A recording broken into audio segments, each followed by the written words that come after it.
हिंदी कहानी दुनिया एक सराय है। एक राज्य में एक राजा रहता था जो बहुत ज़्यादा घमंडी था। उसके घमंड के चलते आसपास के सभी राज्य के राजाओं से भी उसके संबंध अच्छे नहीं थे। उसके घमंड की वजह से सारे राज्य के लोग उसकी बुराई करते रहते थे।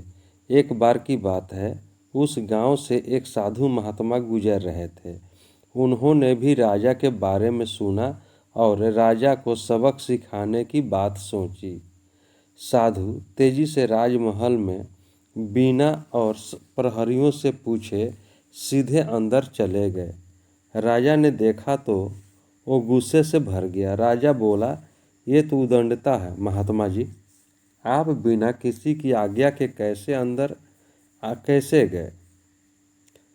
साधु ने विनम्रता से उत्तर दिया, मैं आज रात आपकी इस सराय में रुकना चाहता हूँ।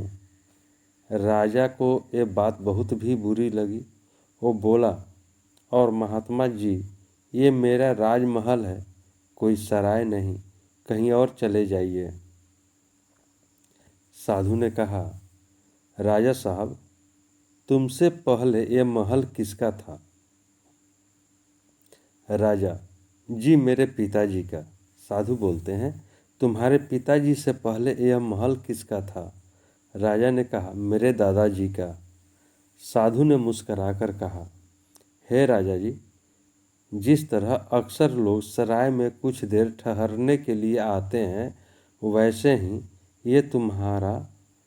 ये जो राजमहल भी है, जो कुछ समय पहले तुम्हारे दादाजी का था, फिर कुछ समय के लिए तुम्हारे पिताजी का था, अब कुछ समय के लिए तुम्हारा है, कल किसी और का हो जाएगा। ये राजमहल जिस पर तुम्हें इतना घमंड हो रहा है, ये एक सराय ही है जहाँ एक व्यक्ति कुछ समय के लिए आता है और फिर चला ही जाता है। साधु की इन बातों से राजा इतना प्रभावित हुआ कि सारा राजपाट और मान सम्मान छोड़कर साधु के चरणों में गिर गया और महात्मा जी से क्षमा मांगी, और फिर उसने कभी घमंड न करने की शपथ ली। मित्रों, ये कहानी मात्र नहीं है, बल्कि इस कहानी में इसमें एक बहुत बड़ी सीख छुपी हुई है। ये दुनिया एक सराय के समान है, पर लोग रोज आते हैं और कुछ लोग रोज जाते हैं। अच्छी सोच रखिए और अच्छे काम करिए, क्योंकि इस सराय से एक दिन सबको जाना है।